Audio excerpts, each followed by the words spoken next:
मैं पीड़िता Badoli rape case में जो पीड़िता है, आपके सामने अपने जो मेरे साथ बीत रही है आज की देर में वो बताना चाहूँगी। मेरे साथ 3/7/2023 में एक घटना घटी थी कसौली में, जिसमें मेरे साथ रेप हुआ गया, गैंग रेप, जिसमें जो आरोपी हैं वो मोहन लाल बडोली जो बीजेपी अध्यक्ष है आज की डेट में। सेकंड पर्सन है रॉकी मित्तल, जो एक सिंगर है, जो बीजेपी और कांग्रेस में गाने भी गाते हैं, पार्टी के गाने भी गाते हैं।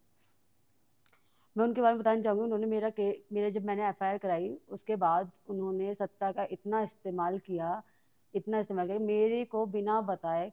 हिमाचल पुलिस ने 2 तारीख में मेरा केस बंद कर दिया। मेरा केस बंद हो गया है, हिमाचल जो लोअर कोर्ट है वहां से बंद हो गया। उसके बाद मैंने दोबारा से चालू करवाया सेशन कोर्ट में, जो अरविंद मल्होत्रा जी की जो कोर्ट है सेशन कोर्ट में। वहाँ मेरा को जो केस है वो ओपन हो चुका है और नेक्स्ट तारीख उसकी 5/7 की है, जिसमें बहस की सुनवाई होगी। मैं बताना चाहूंगी, आजकल मेरे को इतने थ्रेट्स मिल रहे हैं, मतलब आजकल क्या शुरू से ही मिल रहे हैं। मैंने अब हिम्मत करके आगे आने की कोशिश की है तो लोग इतना प्रेशर बना रहे हैं कि मेरे हस्बैंड को मारने की धमकी, मुझे मारने की धमकी, मेरी फैमिली को गायब करवाने की, सब इतनी धमकियां मुझे मिल रही है। मैं कॉन्फ्रेंस करने जाती हूँ तो मुझे धमकियां मिलती हैं, कुछ बात करने जाती हूँ तो अभी भी यहाँ पे पंचकुला पुलिस सिविल में घूम रही है, जिनका यहाँ अभी कोई रोल नहीं था, वो यहाँ क्या कर रही है वो। पंचकुला पुलिस ने मेरे पे इतना प्रेशर बना रखा है, उनके ऊपर इतना प्रेशर है कि वो मेरे के ऊपर दबाव बना रहे हैं, उन लोगों के ऊपर नहीं बना रहे हैं। मेरे ऊपर ही दबाव बनाया कि मैं केस पैसे वैसे लेके केस साइड हो जाऊँ। पैसों का लालच दे रहे हैं, मारने की धमकी दे रहे हैं। मेरी फ्रेंड को कॉल्स करके बताया बताया जाता है कि उसको बोलो समझा लो, वरना उनके लिए 1-2 करोड़ कोई मायने नहीं रखता, वो मुझे गोली मरवा देंगे। ये बात मेरी फ्रेंड को ऑन कॉल धमकी आई है। अब बताइए मैं क्या कह सकती हूँ इसमें, मेरे को मतलब इतना प्रेशर कर रहे हैं ये लोग। मैं फिर भी पीछे नहीं हट रही हूँ, लेकिन लोग बाज ही नहीं आ रहे अपनी हरकतों। मेरे पास सबके खिलाफ सबूत है। जो जो धमकियां आ रही हैं, पुलिस जो मेरे पे प्रेशर बना रही है, पंचकुला पुलिस इतना प्रेशर बना रही है मेरे वहां पे। आज भी मेरे घर के नीचे पुलिस घूम रही है, क्यों घूम रही है जब मैं सारी इन्वेस्टिगेशन उनके कहने पे ज्वाइन कर चुकी हूँ। मेरे हस्बैंड को क्यों फंसाया जा रहा है? मुझे कहते हैं आप साइड हो जाओ ले देख के, नहीं तो आपको हस्बैंड को झूठे केस में फंसा देंगे। मेरे हस्बैंड को भी कॉल्स आए हैं, फेक केस में मुझे भी फंसा चुके हैं, वो ऑलरेडी हनी ट्रैप के फेक केस में फंसा चुके हैं, जो मेरा इसमें कोई रोल नहीं है। जिसका रोल है उसका नाम भी नहीं है केस में। जिस लड़की ने धमकी दी है वो मेरी ही फ्रेंड थी पूनम, उसका रोल है, बट उसका उस केस में कोई नाम नहीं है। मेरा नाम क्यों है? मेरे वॉइस सैंपल लिए मैंने उसके लिए भी हामी भर दी, बट उन्होंने मेरे से प्रेशर आए, जबकि मैंने डिनाई किया। मेरे को झूठ बोल के वॉइस सैंपल के लिए बुला लिया। बुलाने के बाद उन्होंने वॉइस सैंपल के, जब मेरे वॉइस सैंपल देने की बारी आई तो मुझे कहा कि मुझे पूनम की लाइन बोलनी है। क्यों? मैंने मना भी किया, 3 बार मना करने के बावजूद भी उन्होंने मुझसे पूनम की लाइन जबरदस्ती बुलवाई कि ये जरूरी है आपको बोलना, नहीं तो आपको बार बार बुलाएंगे। एक हैरेस करने वाली बात है, मुझे एक हैरेस किया जा रहा है कि मैं केस से पीछे हट जाऊं। पूरा प्रेशर है मुझ पर दबाया जा रहा है। मोहनलाल बडोले ने सत्ता का इतना गंदा इस्तेमाल किया। बीजेपी पार्टी की मैं फैन हूँ, आज भी बीजेपी को बहुत मानती हूँ, बट ऐसे लोग उसमें भरे पड़े हैं, गंदे दरिंदे, जो कि जिसकी कोई लिमिट ही नहीं है। इन्होंने इसे गलत भी किया, वो सत्ता का इस्तेमाल करके मुझे रोक भी रहे हैं, मेरी फैमिली को परेशान कर रहे हैं। मेरे जो साथ हैं सपोर्ट में है उन लोगों को परेशान किया जा रहा है, उन लोगों को धमकी दी जा रही है, मुझे तो मिल ही रही है। अब बताइए मैं कहाँ जाऊँ, किससे मैं अपनी मैं अरविंद मल्होत्रा जी ने मेरे केस एडमिट किया, बहुत शुक्रिया उनका, मान्य दादा जी का, जिन्होंने मेरा केस रिओपन किया। आज वो बहस की सुनवाई पे पहुंच चुका है, बट मैं किससे गुहार लगाऊं?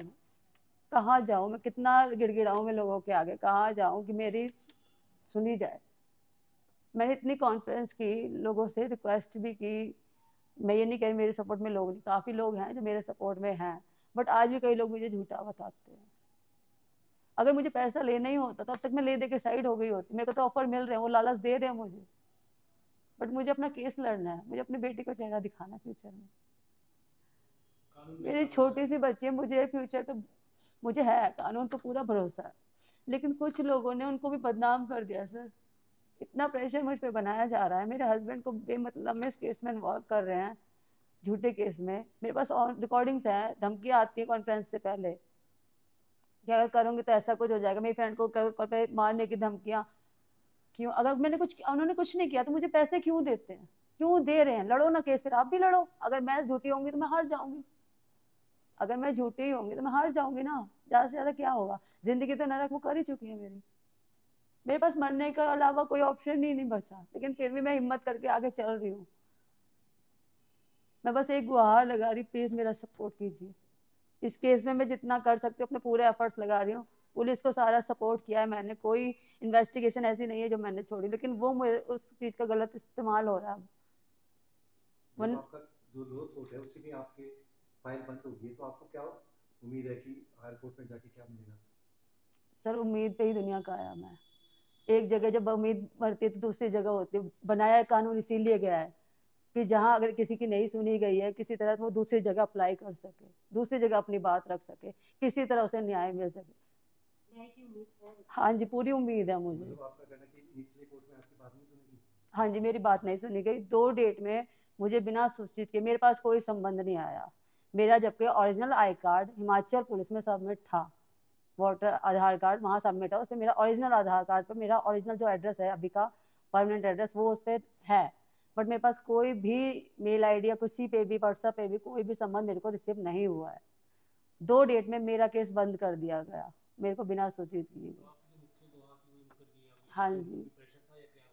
सर देखो, ये तो मैं नहीं कह सकती प्रेशर है कि उसको लालच है, क्योंकि जिस दिन उस रूम में मेरे साथ घटना घटी थी वो उस रूम में थी अवेलेबल। उस दिन भी उसको डराया गया था, एक रूम में उस लड़की को कोने में बैठा दिया, उसके सामने ये घटना घटी। वो कुछ भी नहीं कर पाई, और ऊपर से वो अनमैरिड भी है। मैं ये नहीं कहती कि उसको लालच है, लेकिन कहीं ना कहीं वो मुकरी है।